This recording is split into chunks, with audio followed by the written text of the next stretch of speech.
mas nós vamos tentar, não vamos conseguir terminar o tema, e a gente termina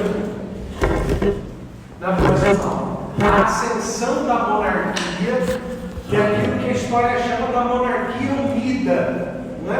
O que é a monarquia unida? O reino de Israel como uma nação, nos reinos de Saul, Davi e Salomão, não é? A monarquia unida e a monarquia dividida a partir de Roboão, filho de Salomão, certo? Que a gente conhece lá a história da divisão de Israel ao norte e o reino de Judá ao sul, certo? Hoje nós vamos focar exatamente nisso, não é? A ascensão dos três reis, não é? Saul, o contexto da unção de Saul como rei e da aceitação dele, o contexto da unção de Davi, não apenas no momento profético do que vai gerar a descendência de Davi, mas a importância política para aquele momento e o auge desse reino unido, dessa monarquia unida, que é Salomão, não é? Todos nós conhecemos o sucesso do reino de Salomão em todos os aspectos, certo? Existiam fracassos administrativos, fracassos espirituais, certo?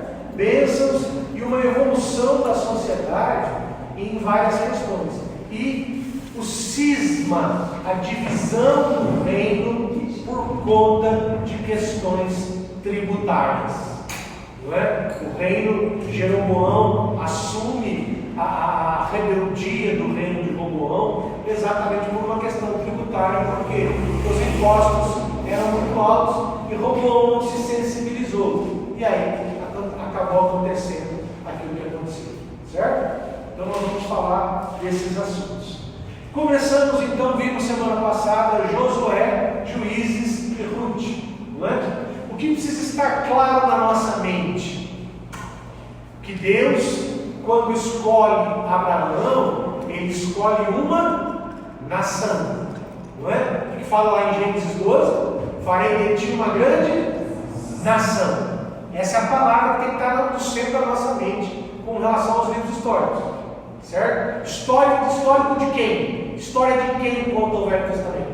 Da nação de Israel, certo? Os livros históricos contam a história da nação de Israel, certo? Ela começa com Abraão, Isaac e Jacó, é um embrião de uma nação, não é? Abraão apenas como um filho, porque os outros ele os despediu, Isaac com os 2 filhos, Jacó com os 12 filhos, certo? E a partir daí, uma pausa que nós damos nessa nação quando eles vão para o Egito, mas lá eles continuam crescendo. Era uma nação exilada. E quando saem do Egito, quando vão entrar na terra prometida no contexto, a partir de Josué. Quais são os grandes líderes dessa nação? Falamos que patriarcas são os 3, pai, filho e neto. Abraão, Isaac e Jacó. José era patriarca também. Então, pai, filho, neto e bisneto. São os 4 patriarcas do embrião de uma nação, do começo de uma nação. Uma família que vai se tornar uma nação. Certo? Abraão, Isaac, Jacó e José. O primeiro líder efetivamente desta nação, que faz parte da linhagem, porque é descendente de Levi, não é? É indiscutível isso, mas não é a sequência natural, é Moisés, certo? O primeiro líder disso que nós podemos chamar de um povo, ainda não é uma nação. Por quê? É um povo que estava escravizado no Egito, sem terra. Na verdade, os verdadeiros sem terras, né, eram os hebreus quando estavam no Egito. Eles eram verdadeiros sem terra, porque a terra deles estava abandonada. Né? Se fosse nos tempos de hoje, eles deveriam responder inúmeras ações de uso capião. Porque os cananeus, os fariseus, os girgazeus, os ferezeus iam entrar com ação de uso capião para pegar a terra para eles. Porque a terra era prometida à descendência de Abraão e eles tomaram conta da terra. Por quê? Por 430 anos a terra ficou abandonada. Não é? Abandone a sua casa por 430 anos e volte lá depois disso para você ver. Não é? O que vai ter lá? De repente nem a casa tem mais, porque alguém tomou posse daquilo e cuidou cuidou. Não é? Foi isso que aconteceu com a terra. Por isso a necessidade de Josué ser um guerreiro, ser um general, ser tão belicoso, bélico como era, montando um exército de guerreiros verdadeiros. Por quê? Porque eles tinham que tomar de volta. Nós vimos nos capítulos de Josué tomar a terra que o povo estava lá. Há 430, já tinham se passado mais 40 que eles estavam no deserto, não é? Que a geração de Moisés morreu. Então, 470 anos onde a terra estava abandonada. E quem chegou lá tomou conta, tomou posse, e eles precisavam tirar eles lá. Vivemos o período dos juízes, não é? O versículo principal dos juízes é o 17:6, que fala que durante esse período não havia rei em Israel. Não é? Na verdade, provavelmente quem escreveu o livro de Juízes foi o próprio Samuel. Então, quando ele escreve? Quando obviamente já existia Saul como rei de Israel. Então no 17:6, Samuel dá a informação de que não havia rei. Para quê? Para montar o contexto da unção de Saul como rei de Israel. Certo?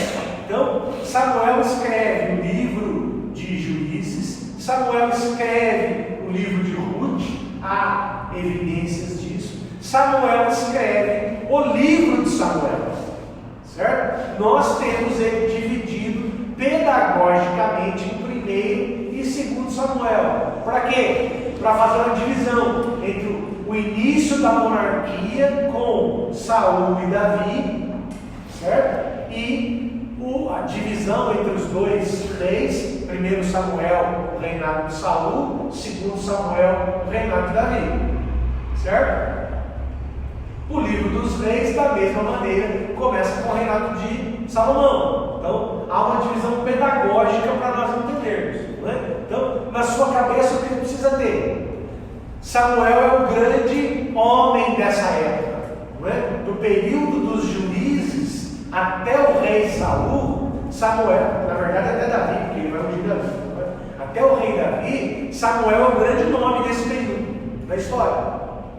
Não é? Samuel viveu 95 anos, certo? Por 95 anos, mais ou menos por 80, vamos dizer assim, ele foi juiz, sacerdote e profeta. Ele acumulou essas 3 funções de sacerdote e profeta até o fim da sua vida e de juiz até o momento em que Saul foi ungido rei, porque ele transfere então para o rei essa função. Certo? Mas Samuel é o homem mais importante. Samuel é o organizador da nação. Não é? Eles estavam dispersos. Não é? Nós vimos no livro dos juízes que os juízes foram governantes em lugares diferentes, em tempos diferentes, alguns ao mesmo tempo, certo? Mas não havia uma unicidade. O que unia os hebreus como um povo? Como um país que não tinha muito característica de um país, mas de um povo, todos descendentes de Abraão. Era a religião, certo? A base de Moisés. Moisés unia o povo onde? Nas cidades de refúgio. Não é? O próprio livro de Josué, Moisés estipula as cidades de refúgio.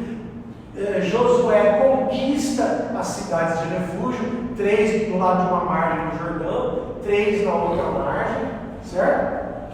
E Samuel fica de tempos em tempos numa cidade, noutra, atravessa o Jordão, noutra. Ele vai fazendo um rodízio nessas cidades, julgando os casos das pessoas e mantendo-os unidos como povo. Seus filhos crescem, não se tornam bons juízes, porque ele começa a dividir o juizado com os seus filhos, distribuindo-os nas cidades de refúgio, mas eles não fazem nenhum serviço. O que o povo faz? Você já está velho, seus filhos não são bons como você, nós precisamos de um rei. Pedir um rei não estava tão errado, porque havia lá em Jacó a promessa do trono sobre Judá. Certo? Estava errada a motivação. Dar-nos um rei como as outras nações têm. Eles não estavam buscando um rei que fosse a vontade de Deus. Eles não estavam buscando uma transição de governo no país onde Deus reinasse. O que eles queriam? Ser igual aos outros. Ser iguais às outras nações dos cananeus. Certo? Então, essa motivação fez com que o contexto de Saul aparecesse. Não é? Eu imagino assim que, vamos pensar humanamente falando, não é? Que os caras colocaram Deus na parede. Falou, velho, arruma um rei para nós. Não é? Aí Deus disse, cara, como é que vamos arrumar um rei agora? O menino nem nasceu, Davi. Eu acho que Jessé não tinha nem casado com a mãe do Davi ainda. Como é que eu vou arrumar um rei para esses caras agora? O que eu faço? Qual que é o mais bonito? Porque a Bíblia diz que Saul era o cara mais bonito que tinha Israel. Qual que é o mais bonitão aí? Vamos pegar esse aí. Vou pegar o bonitão e vou ele virar rei. Pelo menos eu vou saciar. Eu imagino, eu fico pensando, né, nos meus estudos, que Deus acho que ficou meio assim, né? Qualquer um, né? Vamos pegar o bonitão aí. Depois a gente organiza isso como tem que ser. E aí depois vem Davi, não é? Mas o contexto da escolha de Saul é mais ou menos isso. Quando nós olhamos para os dois primeiros livros de Samuel, o livro de Samuel, pedagogicamente dividido em dois, nós vemos o seguinte, que ele foi escrito por ele e provavelmente pelos profetas Gade e Natã, que viveram nos tempos dele e nos tempos do rei Davi. Veja o que diz 1 Crônicas 29.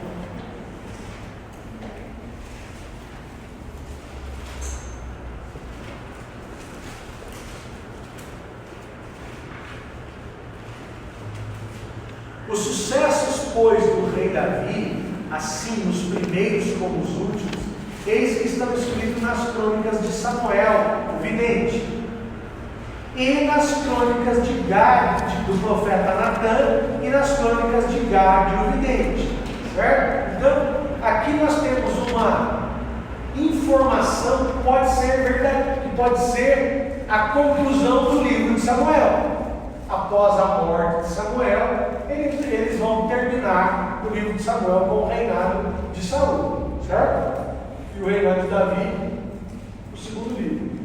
Existem autores que dizem que foi Abiatar, o sacerdote, quem escreveu o restante do livro de Samuel. Por quê?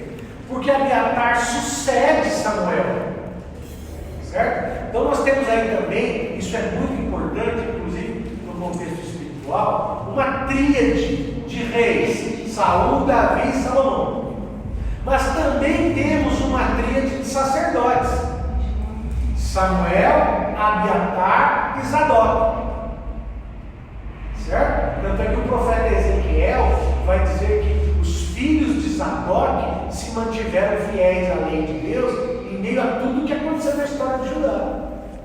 Certo? Então, esta tríade de sacerdotes, Samuel, Abiatar e Zadok, são importantíssimos.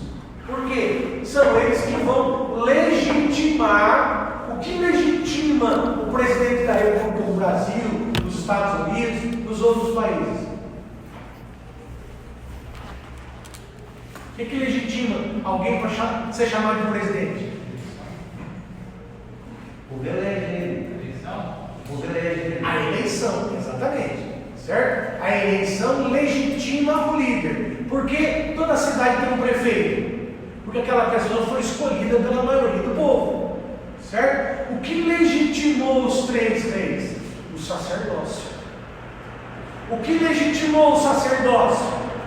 A vara de Arão que floresceu e deu a eles o direito de serem sacerdotes.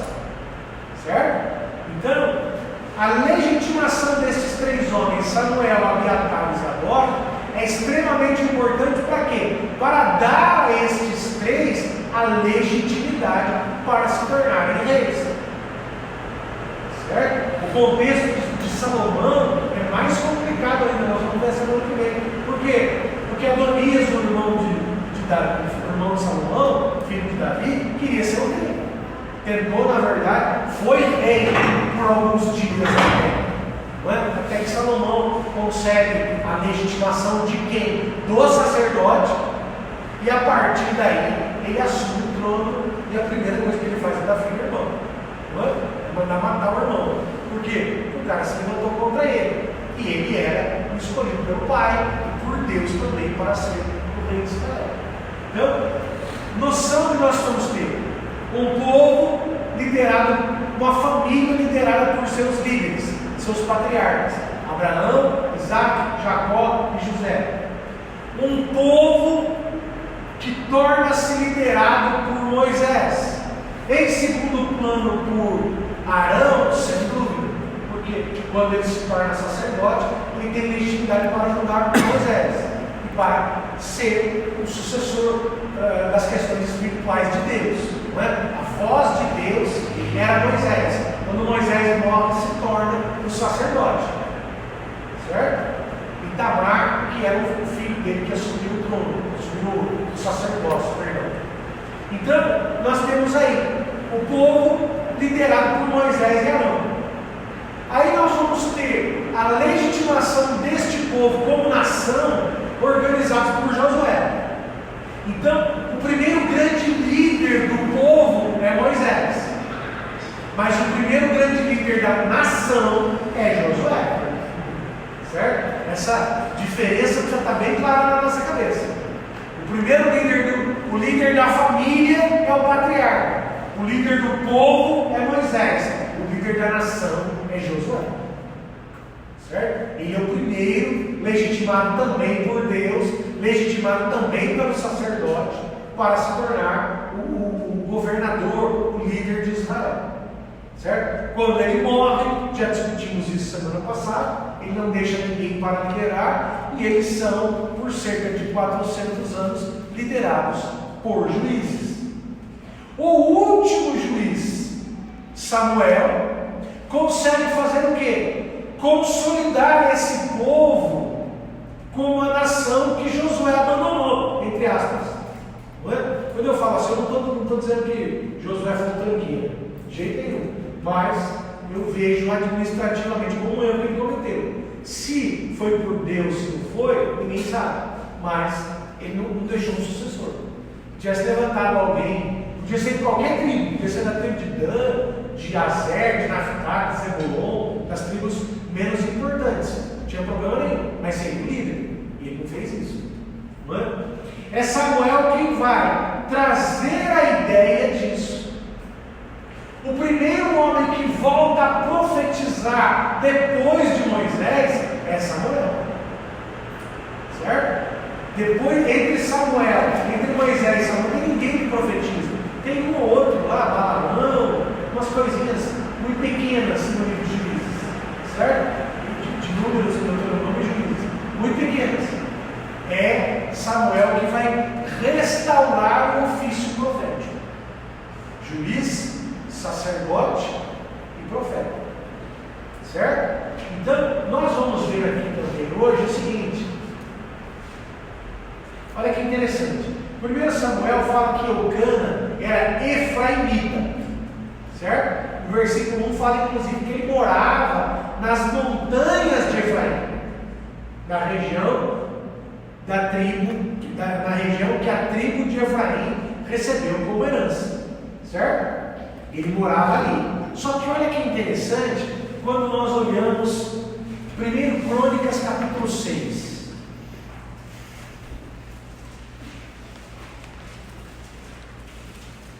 1 Crônicas 6:33.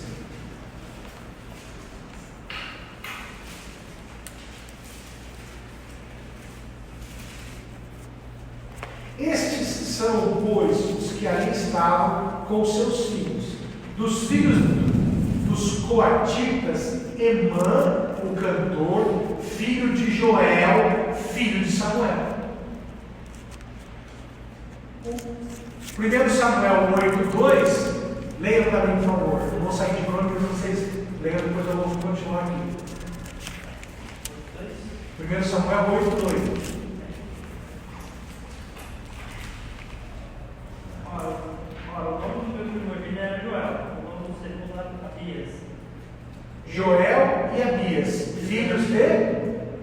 Samuel. Ele era um juiz em Berseba. Era um juiz em Berseba, certo? Joel e Abias.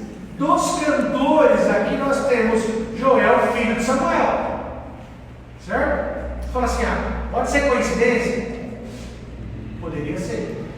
Só que a Bíblia diz o seguinte, estes são os que estavam com os seus filhos, dos filhos dos coatitas. Quem era coatita era filho de quem? De Coate. Coate era quem? Gênesis 46, 11. Filho de Levi. Certo? Então, Elcana era levita. Ele morava nas tribos de Efraim, por quê? Por que Elcana levita não morava na terra dos levitas?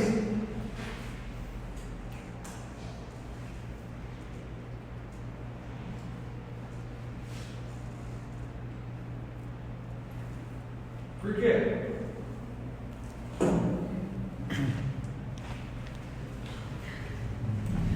Vamos voltar no mapa da semana passada?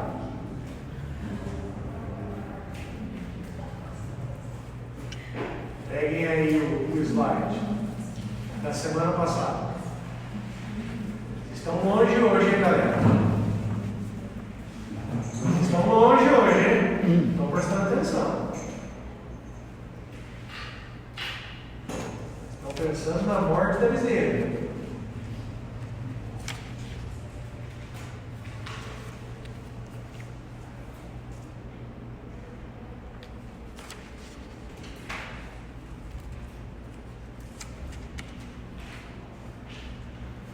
Achem um mapa aí no slide da semana passada. Das 12 tribos. Pega o colorido. Achem aí para mim onde era a tribo de Levi.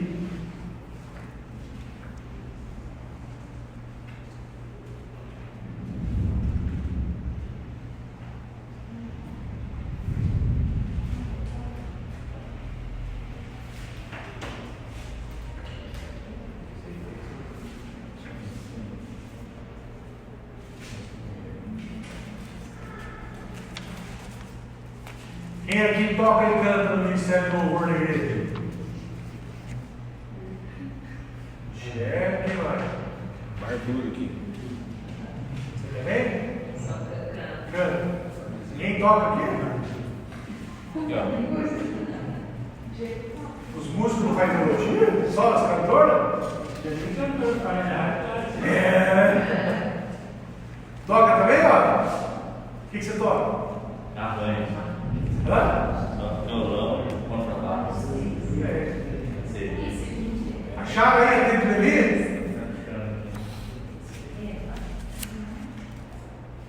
Na Bíblia também tem esse mapa, se você não tem ele aí no celular. Eu imprimi o mapa. Imprimiu o mapa? É nesse aqui que é para procurar? Isso. Acha onde está a tribo de Levi. A resolução desse PowerPoint, mano. Os outros ficou bom. Agora é esse aqui.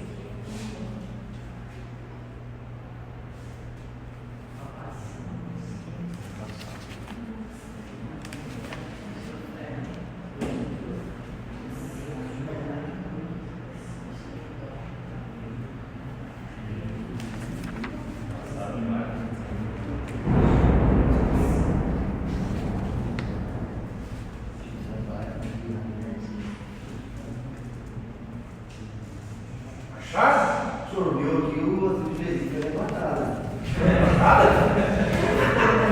Não há, porque ela é funda, né? Vai se abre, você não apaga. Olha, você abre ele fala. O Levi não botou mesmo, né?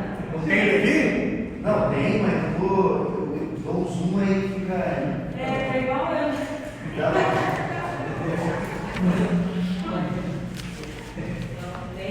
Mas vocês são sabonete, hein? Não tem Levi, gente? Não, tem. Não tem? Claro que não tem. A tribo de Levi não herdou terra. A herança deles era o sacerdócio. Cadê os músicos? Cadê os levitas que não sabem disso?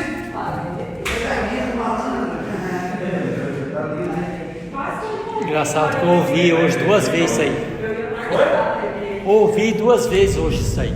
A tribo de Levi Ela não não herdou. tem terra. A herança Não herdou. deles não era terra, a herança deles é espiritual. Por isso que Efraim morava, por isso que Eucana, levita, filho de Coate, morava na tribo de Efraim. Está em Josué, né, professor? Está em Josué. Está no Josué. Josué falando isso, né? Fala, Moisés fala isso. Não, eu li o livro de Josué. Eu li o livro de Josué. E o Josué fala isso. Josué fala isso. Moisés fala isso. A herança era o Senhor. Mas é exatamente isso. Ler a Bíblia é para isso. É para que, quando você lê com atenção, qualquer coisa que você lê com atenção, ela fica na sua cabeça, fica memorizada. É como um arquivo que nós temos. Quando a gente precisa, a sua própria mente vai buscar onde está esse arquivo e vai ser lembrado. Entendeu? Isso é natural. Então, se você leu uma vez, você vai ter que procurar. Se você leu 10 vezes, já vai estar claro na sua cabeça. Certo? Então, vocês precisam entender isso. Quando falamos de história, a história tem, obviamente, ela é história, mas ela está na Bíblia por um motivo espiritual. A história dos levitas conta que eles não tinham herança. Isso é história. Por quê? O motivo deles não terem herança é um motivo espiritual. A herança deles era o sacerdócio. Certo? Então, os levitas moravam em todas as tribos. Por quê? Quando o sacerdócio estava organizado, certo? O que eles faziam? No tabernáculo, nessa época que ficava em Siló, na época de Davi ele vai para Jerusalém, na época de Salomão o templo, certo? E aí fixa-se em Jerusalém, mas aqui em Siló, o tabernáculo estava ali para quê? Para oferecer sacrifícios. Então havia um grupo de levitas que estavam no tabernáculo oferecendo sacrifício. Havia um grupo de levitas que julgavam as causas. Havia um grupo de levitas que cuidava de outras partes do sacerdócio, não é? De cuidar dos animais, porque eles recebiam animais, alguns dos levitas cuidavam da logística da comida que era distribuída para eles, certo? Cada um tinha uma função. Lembram-se do pai de João Batista? A Bíblia diz o quê? Que quando ele foi sorteado para entrar no Santo dos Santos, não é? Num período de 2 anos e meio, uma vez a cada 2 anos e meio, era a vez, como é que era o nome dele? Do pai de João Batista? Zacarias. A mãe chamava-se Isabel e ele Zacarias. Uma vez a cada 2 anos e meio, Zacarias era sorteado para ir ao templo. Quando ele estava no Santo dos Santos, o anjo apareceu para ele e falou que a mulher devia ter filho, o resto da história você conhece. Não é? Então, cada levita tinha uma função. Por isso eles estavam distribuídos. Então, quando nós vemos Ana oferecendo seu filho para Deus, antes mesmo de estar grávida, você pensa assim: tal que você não tem é fácil. Mas na hora que ela engravidou, o que ela fez? Ela cumpriu o que ela falou. Dar Samuel para ser criado no tabernáculo era quase que natural, era quase que o destino dos filhos de Eucana. Por quê? Porque ele era levita. Você fala assim: mas então a Bíblia está errada, porque 1 Samuel 1 fala que ele é efraimita. Fala por quê? Porque ele morava na região de Efraim, certo? E também era conhecido como efraimita. Mas o texto de 1 Crônicas 6, 33 e 34, aliado a 1 Samuel 8, 2, vai nos dar a certeza de que Eucana era da tribo de Levi, dos descendentes de Coate, filho de Levi. Isso legitima Samuel como sacerdote. Samuel não se tornou sacerdote só porque Ofni e Finéias eram 2 bandidos E Eli também. Não é? Porque Eli, para criar dois tranqueiras, tem que ser uma tranqueira também. Não é verdade? Não é? Santo não cria tranqueira. Ele tem a parceria de culpa dele lá naquilo que os dois filhos se tornaram. Não é? Então, não é porque morreu os três e não tinha mais ninguém e Samuel ficou lá. Porque ele acendia, colocava azeite nas lâmpadas lá e só caiu na mão dele, caiu no colo dele. Não, ele tinha descendência, ele tinha uma legitimação para isso. Certo? Ele tinha habilitação para ser sacerdote, porque ele era da tribo de Levi, certo? Então, ainda que Eucana vivesse na terra dos efraimitas, ele vivia por quê? Porque Levita não tinha terra, não tinha herança. A herança era o sacerdócio. A herança era a função deles de estarem à frente das coisas espirituais, certo? No caso, não precisa nem trazer para o Ele não tem a herança, não tem a particularidade dele, tem de bens. E hoje, esses músicos têm.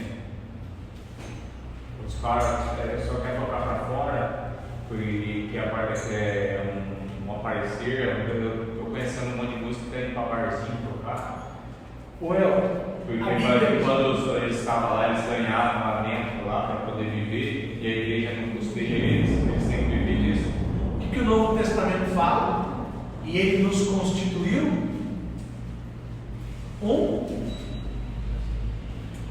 reino de do quê? Sacerdotes. Hoje todos nós somos sacerdotes. Certo? O costume que esses sacerdotes têm, você está dizendo? Era o costume de Hófini e Finéias não eram sacerdotes? Era. Mas se desviaram do sacerdócio. Aí está na consciência de cada um. Essa questão de músico, ela é extremamente tênue, certo? Porque você pode ver, por exemplo, alguns que, não estou dizendo que é certo ou errado, que tocam na noite e servem a Jesus.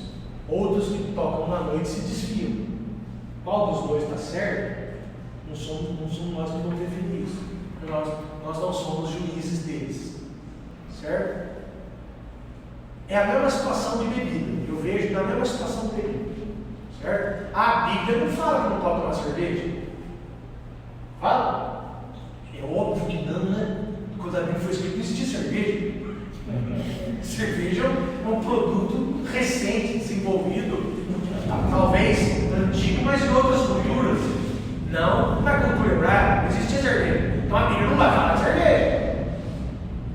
Certo? Agora, a Bíblia fala em Hebreus que sem santificação acabou. Não é? A base para aquele que entende que faz parte de um reino de sacerdotes é a santificação. Pode tocar no bar e tocar na igreja, todas as coisas não são listas. Posso beber cerveja e pregar domingo na igreja, todas as coisas não são listas. Vírgula. Mas nem todas não vão. Certo? Poder pode. A Bíblia fala que todas as coisas são listas. Mas algumas não convêm a quem? Aqueles que querem ver Deus. Quem quer ver Deus tem que pagar um preço. Qual é o preço? Santificação. Certo? Aí, o que a igreja define, o que o pastor define, o que o pastor acha que deve ser e não deve ser, cabe para cada um. Não é? Nós criticamos, podemos criticar, muitos aceitam. Se você ouvir alguns testemunhos aí, de gente que tocou no mundo, tocava na igreja há muito tempo, e essa permissão do pastor salvou a vida dele, salvou a família dele, e trouxe um monte de gente para Jesus, que tocava no mundo, as coisas loucas para ganhar, se fazia de louco para ganhar os loucos. Certo? Então, a gente precisa sempre observar essa circunstância. Não é? A Bíblia é um manual de instruções da nossa vida, sem dúvida. Mas nós precisamos aplicar a cada situação, orar e pedir discernimento. É a mesma história do divórcio. Não é? Casamento é um só diante da Bíblia? É, mas Deus deu uma exceção. Como é que é uma exceção de caso diferente? Se não tem na Bíblia, está no limbo. Se está no limbo, cabe o quê? A interpretação através da oração. Certo? O fulano chegou na igreja, está no 3º casamento. O 2 já dá trabalho, imagina 3. Um já dá trabalho, imagina 3. Está no 3º casamento. E aí? Mas ele tem o dom, tem o chamado para ser pastor. Mas está no 3º casamento. Quando foram esses casamentos? Qual a situação, a circunstância? A Bíblia fala do 3º casamento? Não fala. Então tem que fazer? Tem que orar, pedir a direção de Deus e organizar a situação. De forma que nem todos se percam. Qual a base da nossa interpretação? Não se perder não é ser permissivo. Não permitir que a pessoa se perca não é ser permissivo. Não permitir que a pessoa se perca é ensiná-la e levá-la, pastor, conduza a ovelha, certo? Ao caminho certo, à maneira certa. Isso vai muito da estrutura da igreja, não é? Igrejas que têm presbitério, onde todos decidem, onde a maioria decide, a base de oração, não é? Presbitério não é legal, pode ser, desde que todos estejam na mesma linha, no mesmo pensamento, pode funcionar, não é? Às vezes a diretoria da igreja não leva o nome, mas funciona como um presbitério, não é? A diretoria decide, o pastor é o presidente que toma as decisões, mas baseado naquilo que a diretoria orienta, direciona, não é? O problema é quando o pastor toma tudo para ele e quer resolver tudo sozinho. Aí, meu filho, não há Cristo que suporte, como diz minha mãe. Diga, irmão. Agora o senhor imagina o senhor ser um pastor dirigindo uma igreja e ter realmente um músico que toca na noite, bem famoso, vamos dizer assim, não bem famoso, mas que bem compromissado com os compromissos dele. Ele vai aparecer na sua igreja de cada quase 4, 5, 6 meses, porque justamente nos trabalhos mais cotidianos na igreja, sexta, sábado, domingo, seria... Ele está lá trabalhando. Vai aparecer lá. Você vê como que é estreito. Acaba se encaixando, sem querer criar polêmica, na mesma questão da homossexualidade. Não é? Se chega um homossexual lá na igreja, você vai impedir que ele entre e assista tudo? Não pode. Primeiro porque a lei não permite. Segundo porque não é cristão. E se ele aceita Jesus e fica lá? Ele está frequentando a igreja, ele está indo aos cultos. Não é? O que, dependendo da organização, algumas igrejas se organizaram ao ponto de permitir, a maioria, inclusive nós, não permite, é que tem uma função. Certo? Por quê? Porque aí entra na santificação. Certo? Você fala assim, mas e o cara que cortou tudo e virou mulher e agora aceitou Jesus, não tem como ele voltar a ser homem? Meu filho, virou novo. Virou novo. Cortou, arrancou tudo para virar mulher, aceitou Jesus, ou tem que ser homem. Legal, vai voltar a ser homem, mas vai ser homem. Vai se afastar das questões sexuais, porque não tem como fazer, né? Certo? Então, esse tipo de músico que o Elton falou aí, acaba sendo, você vai pedir o cargo na igreja, não é? Mas, dentro de um contexto, num ministério de louvor, onde se busca a santificação, onde o louvor gera cura, onde o louvor gera transformação de vida, e na minha concepção, um cara desse não cabe. Mas eu não vou pedir de igreja, certo? Vai frequentar, mas enquanto você está nessa profissão sua, beleza, toca sua vida, mas não vai tocar aqui. Por Por quê? Envolve santificação. Agora, se o cara for buscar santificação, e aí? Aí ele vai renunciar. Aí ele renuncia, exatamente.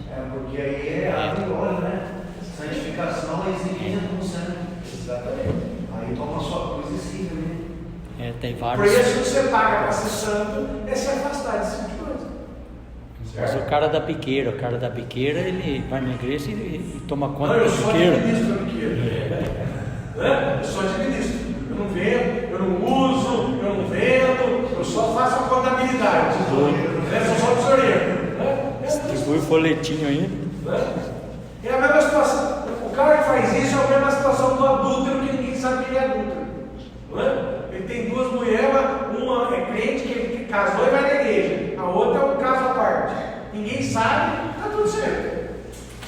Não é? Está tudo no mesmo balaio. Não é? A diferenciação é o quê? É a santificação. Certo? Então, gente, Samuel tem exatamente essa característica. Certo? A história de Eucana levanta um tema interessante. Eucana, a Bíblia diz que ele tinha duas mulheres. Quando nós olhamos para a Bíblia, Abraão teve 3 mulheres, 2 ao mesmo tempo, Agar e Sara. Davi tinha umas 4 ou 5. Salomão não vou nem falar a quantidade, dá para escandalizar. Não é? Então, poligamia é um assunto interessante, não é?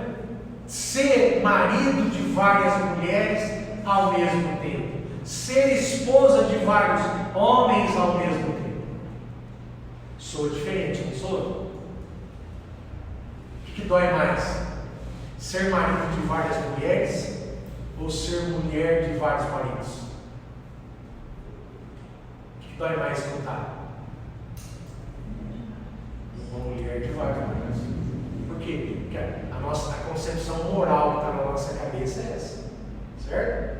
Só que para Deus tem diferença? Mesma coisa. Certo? Então, Abraão teve, Jacó teve, Gideão teve, Davi teve, Salomão teve e outros homens da Bíblia tiveram várias mulheres. Certo? Mas, o que diz Gênesis 2:24?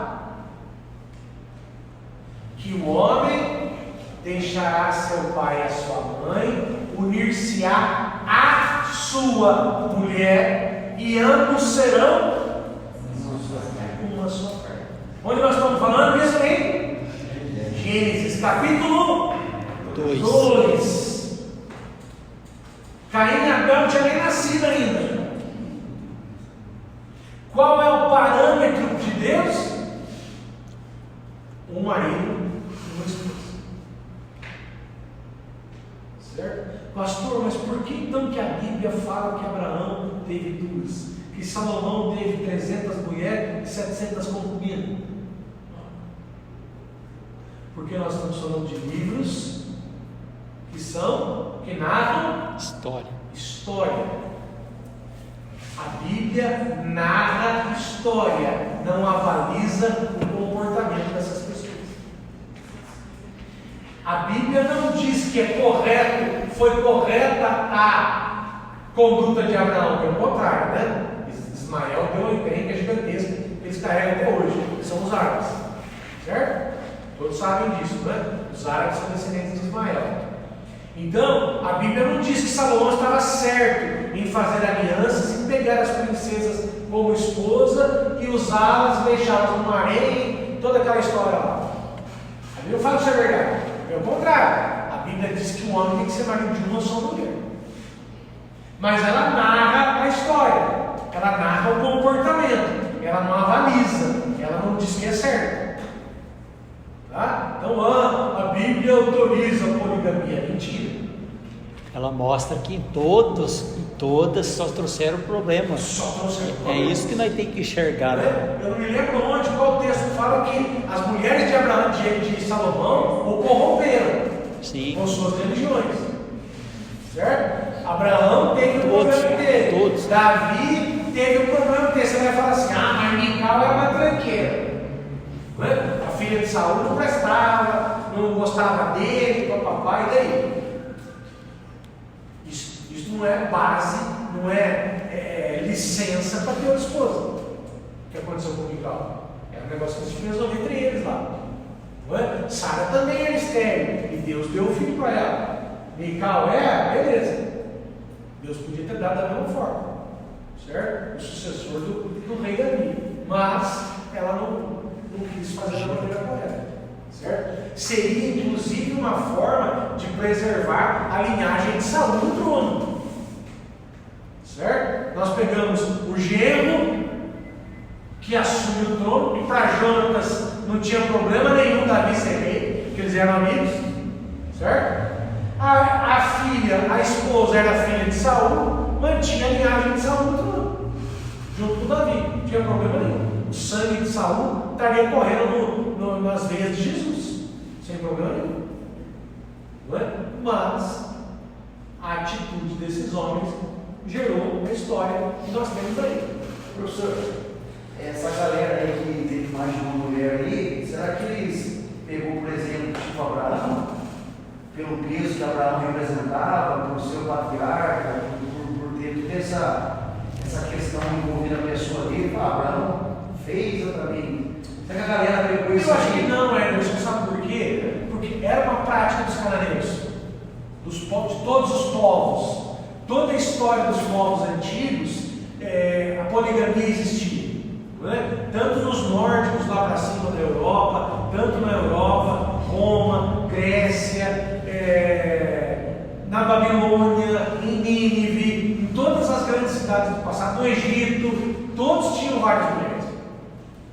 Entendeu? Era uma prática comum. Então, e diante de Deus, assim, o senhor acha que ficaria então uma vontade, tipo uma permissiva de Deus, não uma vontade perfeita? A vontade perfeita de Deus lá em Gênesis 2:24, a vontade perfeita. E aí existe, não sei se o senhor entende assim, a vontade permissiva de Deus. Sim. Deus permite, porém não é a vontade perfeita. exatamente.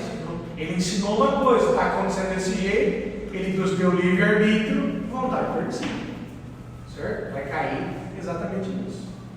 Certo? Tanto é que quando Jesus vem e inicia o período da igreja, as lições de Jesus, acho que não fala sobre isso, né?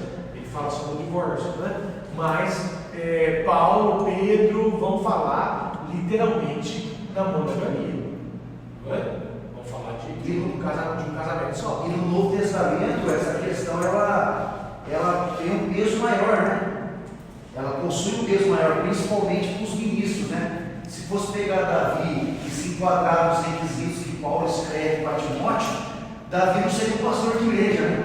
Esse pessoal estava censurado, porque Paulo ele traz os requisitos e um deles é de marido de uma esposa só, e fala aí no texto. Marido de uma esposa só ou uma esposa só de cada vez? Então, alguns trazem essa linha aí, né? Para poder trazer essa margem de que seja marido de uma esposa só naquele tempo, né? Enviuvou, o pastor ficou viúvo. Ele pode casar de novo e continuar sendo pastor? Pode. Aí ele é marido de uma mulher de cada vez. Então, mas eu creio que o marido de uma esposa. Percebe como o negócio é?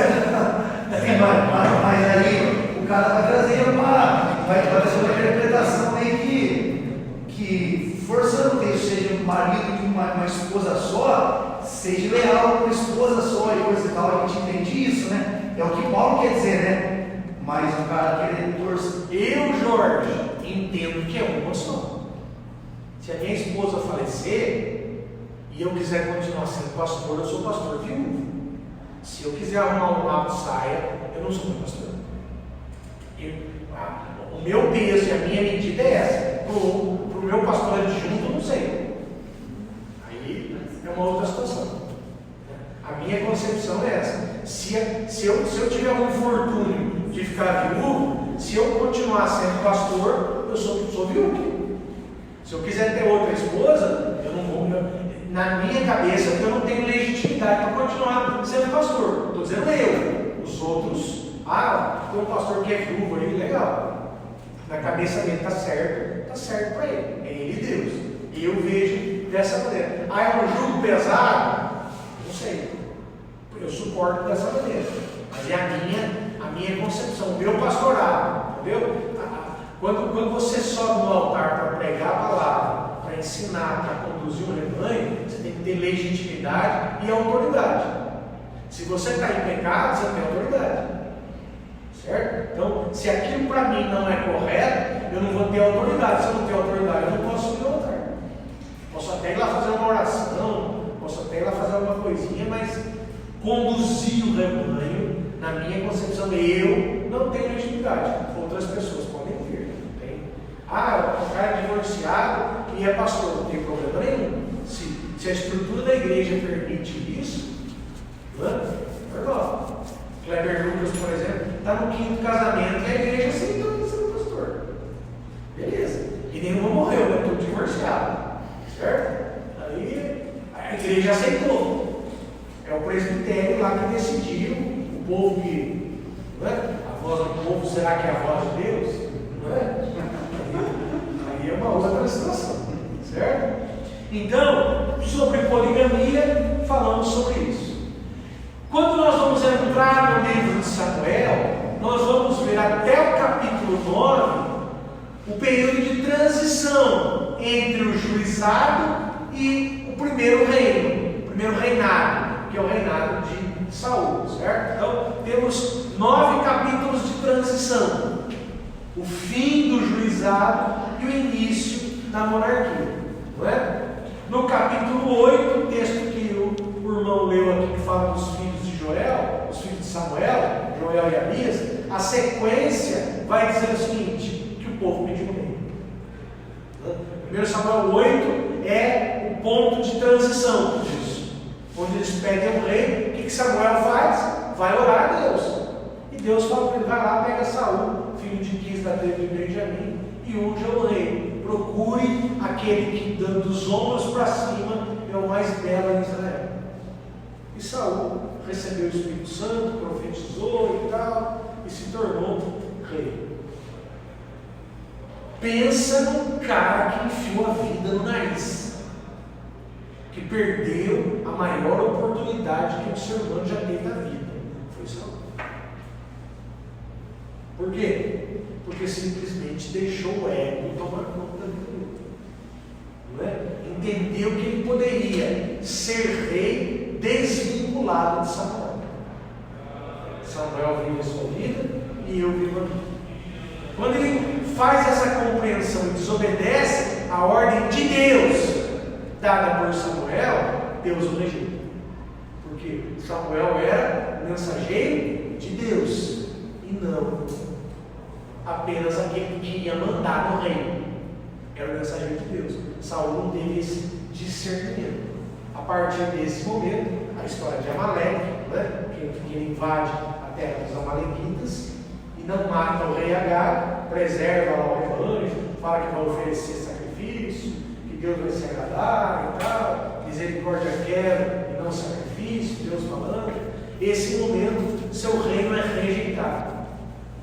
E aí começa então a história do menino de 15 anos que estava atrás das suas ovelhas, no meio do mato do seu rebanho, e é guindado à condição de rei de Israel. E faz o quê? Guiado pelo Espírito Santo, esperto que ele era, cola em quem? Samuel.